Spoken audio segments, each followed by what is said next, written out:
بسم اللہ الرحمن الرحیم۔ السلام علیکم۔ ابرار رشید آپ کی خدمت میں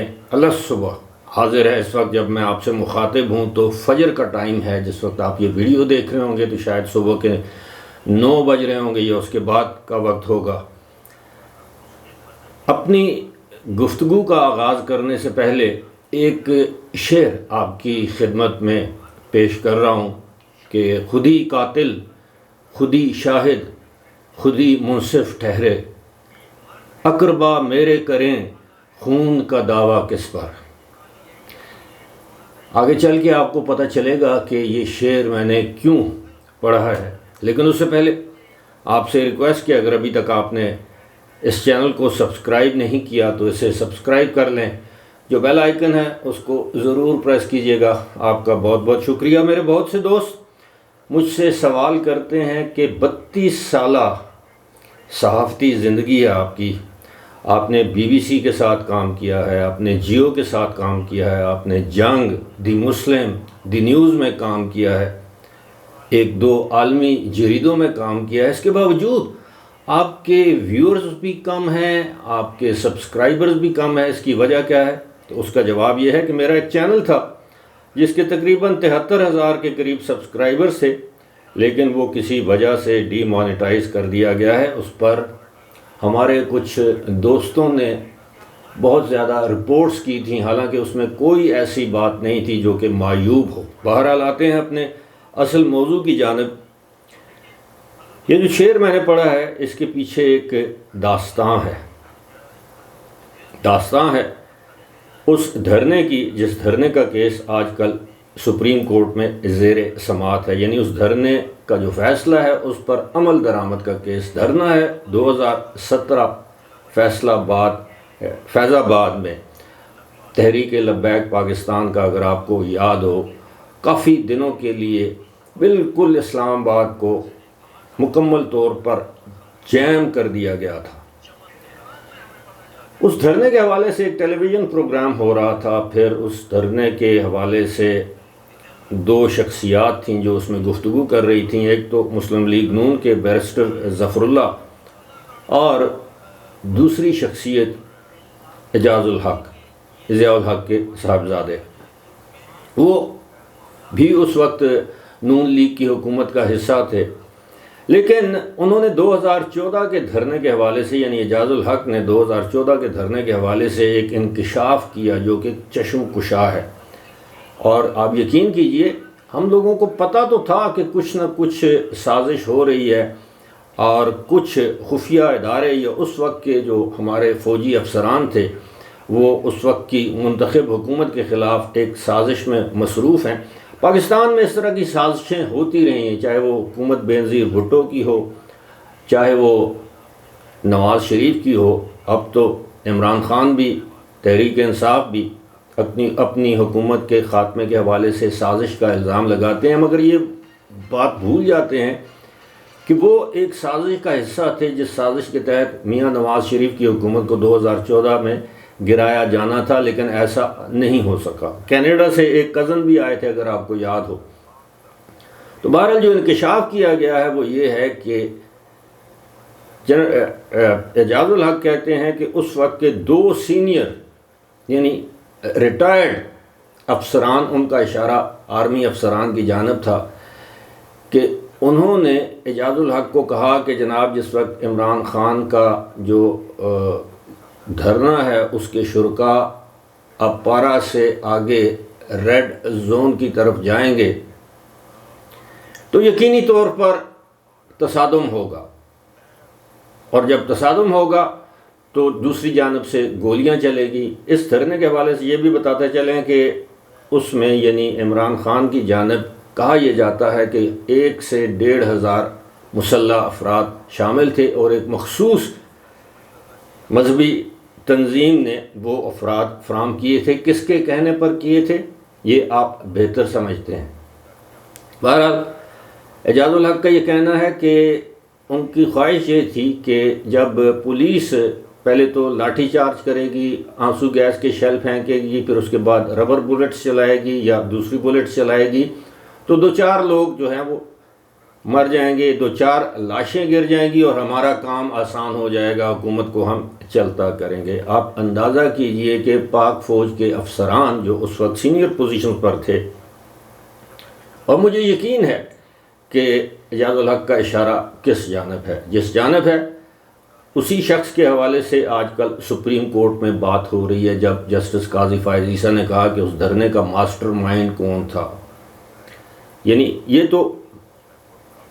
2014 کی میں بات کر رہا ہوں، لیکن جو ماسٹر مائنڈ 2017 کے دھرنے کے حوالے سے تھا، اسی دھرنے کے حوالے سے ایک اور بات ہے 2017 کے دھرنے کے حوالے سے کہ بیرسٹر ظفر اللہ نے کہا کہ مجھ پر یہ الزام لگایا گیا کہ میں قادیانی ہوں، میں مسلمان نہیں ہوں، میری پوری تصدیق کروائی گئی، پھر اس کے بعد مجھے کلین چٹ دی گئی۔ اب آپ اندازہ کیجئے کہ کتنی آسانی کے ساتھ دوسروں کو کہ مذہب پر یا عقائد پر الزام لگا دیا جاتا ہے کہ یہ شخص مسلمان نہیں ہے۔ آپ کو یاد ہوگا جنرل قمر جاوید باجوہ کے بارے میں بھی اس طرح کی باتیں کی گئیں، الزامات لگائے گئے، اور یہ کہا گیا مبینہ طور پر اس وقت کے ڈی جی ISI جو کہ خود آرمی چیف بننے کے خواہشمند تھے، ان کا نام تھا یا نام ہے جنرل رضوان اختر، لیفٹیننٹ جنرل رضوان اختر، کہ انہوں نے جنرل قمر جاوید باجوہ پر یہ الزامات لگوائے یا ان الزامات کی تشہیر کی کہ جنرل قمر جاوید باجوہ مسلمان نہیں بلکہ قادیانی ہیں، مرزائی ہیں۔ اب یہ دیکھیں کہ ایک ریاست کے اندر ایک منتخب حکومت کو گرانے کے لیے لاشیں گرانے کا فیصلہ کیا گیا یا کوشش کی گئی یا ان کی خواہش تھی کہ اسلام آباد کے اندر لاشیں گریں، جو کہ نہیں گریں، کیونکہ حکومت یہ بھانپ چکی تھی۔ IB نے یعنی انٹیلیجنس بیورو نے یہ رپورٹ دے دی تھی کہ جناب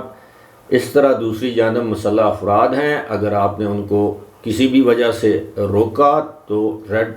زون تک جانے کے لیے، ڈی چوک تک جانے کے لیے تو تصادم ہو سکتا ہے، تصادم کے نتیجے میں لاشیں گریں گی جو وہ چاہتے ہیں، اور اس کے بعد آپ کی حکومت کو چلتا کیا جائے گا۔ بہرحال ایسا نہ ہو سکا، اور میاں نواز شریف نے اس وقت تدبر کا مظاہرہ کرتے ہوئے بقول بیرسٹر ظفر اللہ کہ انہوں نے اس کو آنے کی اجازت دی، باوجود اس کے کہ عمران خان نے کہا تھا کہ میں ڈی چوک تک نہیں جاؤں گا۔ چودھری نثار کو انہوں نے میسج کیا کہ you have my word of honour. یہ ساری بات آپ کو بتانے کا مقصد یہ ہے کہ جب ریاست کے اندر ریاستی اداروں پر مامور اہم افراد، خاص طور پر جن کا تعلق افواج پاکستان سے ہو، جب وہ نہتے معصوم پاکستانیوں کا قتل عام کروا کے کسی ایک شخص سے اقتدار لے کر کسی دوسرے شخص کے لیے راہ ہموار کریں، تو پھر ایسی ریاست کو ہم کیا کہیں گے؟ بقول چودھری اعتزاز احسن، ریاست ہوتی ہے ماں کی جیسی، لیکن ریاست تو ماں کے جیسے ہوتی ہے، لیکن ریاستی اداروں کے جو افراد ہیں وہ اکثر ایسا گھناؤنا کردار ادا کرتے ہیں کہ جس سے بالآخر نقصان ریاست کا ہوتا ہے۔ جنرل فیض حمید یا جنرل فیض حمید کے دیگر ساتھی یا ان سے پہلے جو مختلف فوجی افسران تھے جو مختلف سازشوں میں ملوث رہے ہیں، میں کس کا نام لوں؟ جنرل احمد شجاع پاشا، جنرل ظہیر الاسلام، جنرل رحیل شریف وغیرہ وغیرہ، بہت سے نام ہیں۔ ان کو سپریم کورٹ کی جانب سے سزا ملے نہ ملے، لیکن ان کو تاریخ سزا ضرور دے گی، اور اہمیت اسی سزا کی ہوتی ہے جو تاریخ دیتی ہے، جو تاریخ دان دیتا ہے۔ آپ کچھ بھی کر لیں، تاریخ ان کرداروں کو کبھی اچھے الفاظ میں یاد نہیں رکھے گی، چاہے وہ ان کا تعلق افواج پاکستان سے ہو یا تھا، چاہے ان کا تعلق اعلیٰ عدلیہ سے ہو یا تھا، ان کا تعلق بیوروکریسی سے ہو یا تھا، ان کا تعلق سیاست سے ہو یا تھا۔ مثال کے طور پر ایک روز پہلے جسٹس قاضی فائز عیسیٰ نے کس طرح نام لیے بغیر رسوا کیا، برہنہ کیا طاہر القادری کو، ڈاکٹر طاہر القادری کو، کہ کس طرح ایک کینیڈین شہری کو پاکستان آنے کی اجازت دی گئی، یہاں پر بلایا گیا اور اس نے پاکستان میں آ کر عمران خان کا ساتھ دیا۔ آپ کو یاد ہوگا کہ پھر انہوں نے کہا تھا کہ ہم آپس میں کزن ہیں، فرسٹ کزن ہیں، میں بڑا بھائی ہوں، عمران چھوٹا ہے، عمران کا قد بڑا ہے تو وہ قد میں بڑا بھائی ہے۔ تو کس طرح دونوں دھرنے ارینج کیے گئے 2014 پھر 2017 میں ایک مخصوص مذہبی تنظیم کے ذریعے یا جماعت کے ذریعے وہ دھرنا ارینج کروایا گیا، اور جب دھرنا ختم ہوا جس پر جنرل فیض کے بطور میجر جنرل دستخط موجود تھے، اس کے بعد کس طرح اس دھرنے کے شرکاء میں ہزاروں روپے تقسیم کیے گئے، اس کی ویڈیوز آج بھی موجود ہیں۔ کس طرح راسخ العقیدہ مسلمانوں کو احمدی یا قادیانی قرار دیا گیا، اور کس طرح ان پر حملے ہوئے، جو احسن اقبال پر حملہ ہوا، ان پر گولی چلائی گئی، کچھ اس وقت کے جو وزراء تھے ان کے گھروں پر حملے کیے گئے یا کروائے گئے۔ تو میں سمجھتا ہوں کہ اب وقت آ گیا ہے کہ وہ تمام کردار جنہوں نے اس گھناؤنے کھیل میں اپنا حصہ ڈالا یا اس گھناؤنے کھیل کو ارینج کیا، اب ان کو قوم سے معافی مانگنی چاہیے، ورنہ ریاست پاکستان اسی طرح سفر کرتی رہے گی، بلیڈ کرتی رہے گی، اور ہم کب تک پاکستان کی خیر کے لیے دعائیں کرتے رہیں گے۔ اس وقت بھی اذانیں ہو رہی ہیں فجر کی،